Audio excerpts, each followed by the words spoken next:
अस्सलाम वालेकुम, मैं हूँ शाइस्ता शहजाद और आप देख रहे हैं मेरा यूट्यूब चैनल शाइस्ता टॉक्स। इससे पहले जो घरेलू मुलाजमा रिजवाना 14 साल बच्ची जिस पर एक सिविल जज की अहलिया की जानिब से तशद्दुद किया गया था, उस हवाले से हमने बात की थी, वीडियो बनाई थी और इसी केस में कुछ अपडेट्स हैं जो आज की वीडियो में आपके साथ शेयर करनी है। हम सब जानते हैं कि जिस तरह से बहिमाना तशद्दुद 14 साल बच्ची रिजवाना पर किया गया था, उसकी मिसाल बहुत सी मिसालें हैं हमारे पास उसकी, लेकिन इस तरह से एक ऐसा शख्स जो कानून को बहुत अच्छे तरीके से जानता है और बहुत ही पढ़ा लिखा तबका, ज़ाहिर है ये कंसीडर होता है, बहुत ही बाइज्जत तबका कंसीडर होता है, जज साहिबान जो कि कानून को जानते हैं, उनके घर में ऐसे वाक़े का होना बहुत ही शर्मनाक अमल है। और इसकी जितनी भी मजम्मत की जाए वो कम है, जितना इसको बुरा कहा जाए वो कम है, और जितनी भी सज़ा दी जाए इस घिनौने फेल को करने वालों को वो भी कम है।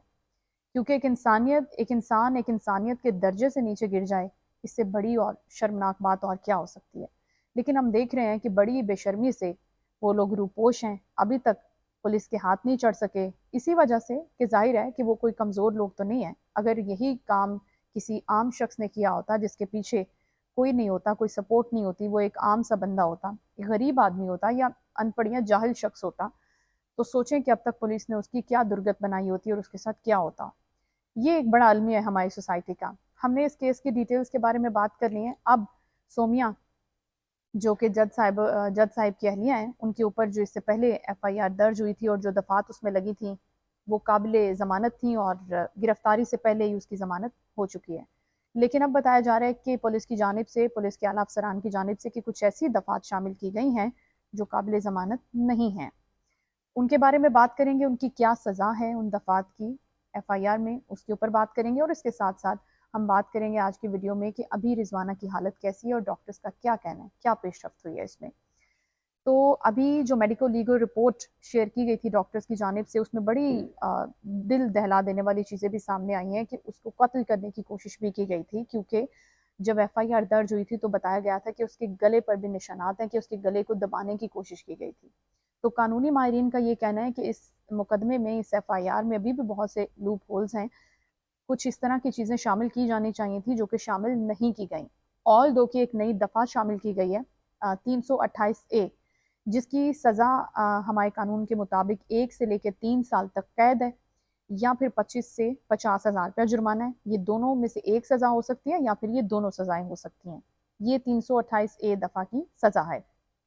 लेकिन जो दफ़ा शामिल नहीं की गई, जो चीज़ें शामिल नहीं की गई उस एफआईआर में, उनमें हड्डी टूटना, गहरे ज़ख्म होना या फिर कम उम्र मुलाजमा को मुलाजमत पे रखना या फिर हक़ाइक़ छुपाने की कोशिश करना कि रिजवाना की हालत ख़राब थी और कहा गया कि हमें उसके बारे में कुछ इल्म नहीं है। तो ये सारी दफ़ात हैं जो कि इसके अंदर लगनी चाहिए थी। इक़दाम कत्ल एक बड़ी सॉलिड दफ़ा है जो लगनी चाहिए थी, क्योंकि बताया गया है कि उसका गला घोंटने की भी कोशिश की गई। तो ये सारी दफ़ात हैं जो कि लगनी चाहिए थी इस मुकदमे में, इस एफआईआर में, लेकिन वो नहीं लगी। 328 का इजाफा हुआ है जिसकी सज़ा मैंने आपको बता दी है। अब आगे बात करते हैं रिजवाना की सेहत के हवाले से। वो अभी भी जनरल अस्पताल में ज़ेर इलाज है और जो 12 रुकनी मेडिकल बोर्ड बना हुआ है, जो उसके सरबरा हैं प्रिंसिपल साहब, उनकी जानिब से बताया गया है कि थोड़ी सी तबीयत में बेहतरी आई है, लेकिन उसको स्टेबल नहीं कहा जा सकता। रिजवाना के सेहत में ये थोड़ी सी बेहतरी आई है कि वो रिस्पॉन्स दे रही है, वो बात करने की कोशिश कर रही है, वो खाना मांग रही है। लेकिन जहाँ तक उसकी चोटों का, उसके जख्मों का, उसकी मेडिकल चीज़ों का ताल्लुक है, उसमें एज सच अभी कोई बेहतरी नहीं आई। अभी कंसल्टेशन की जा रही है डिफरेंट डॉक्टर्स के साथ, क्योंकि कहा जा रहा है कि उसके प्लेटलेट्स बहुत कम हैं, अभी भी ब्लड बहुत ज़्यादा कम है, और जो सर के अंदर कीड़े पड़े हुए थे उनको निकालने की कोशिश डॉक्टर्स की जानिब से की जा रही है। इस हवाले से प्लास्टिक सर्जरी की जो स्पेशलिस्ट डॉक्टर्स हैं उनके साथ भी बात होगी कि इसको किस तरह से टेकअप करना है। दूसरी जानिब दोनों कंधों की हड्डियां भी डैमेज हैं, टांगे फ्रैक्चर हैं। ये सारी डिटेल्स जो हैं उसकी सेहत के हवाले से सामने आ रही हैं, जो कि बहुत ही तशवीशनाक हैं। तो इतनी जल्दी रिकवरी होना डॉक्टर्स के मुताबिक पॉसिबल नहीं है, बहुत ही स्लो रिकवरी का प्रोसेस इसके अंदर होगा, और उनकी जानिब से कहा जा रहा है कि अभी टाइम लगेगा इसके ऊपर। हर तरह के डॉक्टर इस मेडिकल टीम में, इस मेडिकल बोर्ड में शामिल हैं, जो कि हर चीज़ को मॉनिटर कर रहे हैं। तो होपफुली उसकी सेहत में बेहतरी आएगी, और डॉक्टर्स का यही कहना है कि जैसे ही उसकी सेहत में थोड़ी सी बेहतरी आएगी तो वो अपने ऊपर होने वाले जुल्म के बारे में खुद बताएगी। उसका बयान हम राइट डाउन करेंगे और वो खुद बताएगी कि उसके साथ कब कब क्या क्या हुआ, किस किस ने किया। तो डेफिनेटली जब उसका बयान भी आ जाएगा तो फिर میرا نہیں خیال کہ سومیا جیسی خاتون کسی قانون سے بچ جانی چاہیے، لیکن یہ بہت ہی انفارچونیٹ ہے کہ یہ بھی خبریں سننے کو مل رہی ہیں۔ ابھی رضوانہ کے خالو کی جانب سے کہا گیا ہے کہ ہمیں پیسوں کی آفر کی جا رہی ہے، غریب لوگ ہیں، والد نے بھی یہ کہا تھا کہ پولیس کی جانب سے بڑا دباؤ ہے، بڑا پریشر پڑ رہا ہے کہ آپ اپنے مقدمے کو، اپنے کیس کو واپس لے لیں۔ تو یہ چیزیں بھی ساتھ ساتھ چل رہی ہیں۔ ایسا نہیں ہے کہ پریشر کو نہیں بنایا جا رہا ہے ان غریبوں کے اوپر، ایسا ہے کہ ان پہ پریشر ڈالا جا رہا ہے، ان کو پیسوں کی آفرز کی جا رہی ہیں، بلینک چیکس دیے جا رہے ہیں کہ آپ جتنی مرضی اماؤنٹ لکھ لیں اس کے اوپر، پھر معافی تلافی والا سسٹم بھی ہے۔ لیکن سوال یہ پیدا ہوتا ہے سارے سینیریو میں کہ یہاں تک نوبت آئی ہی کیوں؟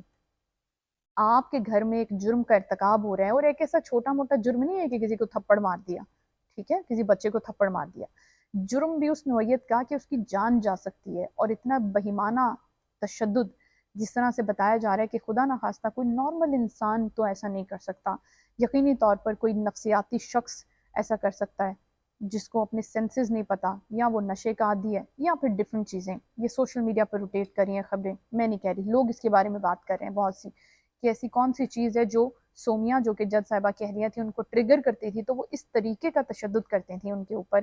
اور اس کے بعد پھر ہم نے یہ بھی دیکھا کہ جو رپورٹس آئی تھیں اس میں ڈاکٹرز کا یہ کہنا تھا کہ اتنے خراب حالوں میں سومیا کو اس کو رضوانہ کو رکھا ہوا تھا کہ وہ شاید نہاتی بھی نہیں تھی، اس کو نہانے کی بھی اجازت نہیں تھی۔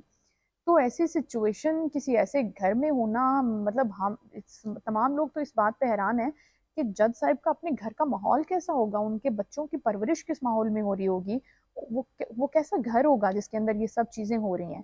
تو یہ بھی ایک بہت بڑا المیہ ہے ہماری سوسائٹی کا کہ اس طرح کی پڑھے لکھے جو گھرانے ہیں، ایجوکیٹڈ فیملیز ہیں، ایک سرٹن بیک گراؤنڈ ہے، ایک سرٹن ایجوکیشن کا لیول بھی ہے، نالجبل لوگ ہیں، وہاں یہ سب چیزیں ہو رہی ہیں، تو پھر ہمارے اس طبقے کو تو بھول ہی جائے نا، جو تھوڑی سی بھی تعلیم نہیں رکھتا یا تھوڑا سا بھی شعور نہیں رکھتا، ان کے اوپر پھر کیا گلا کرنا ہے۔ تو یہ ساری ڈیٹیلز تھیں رضوانہ کیس کے حوالے سے، اپڈیٹس تھیں۔ اگر آپ کچھ کہنا چاہیں تو کامنٹ سیکشن ہمیشہ کی طرح حاضر ہے۔ ویڈیو دیکھنے کا بہت شکریہ، اللہ حافظ۔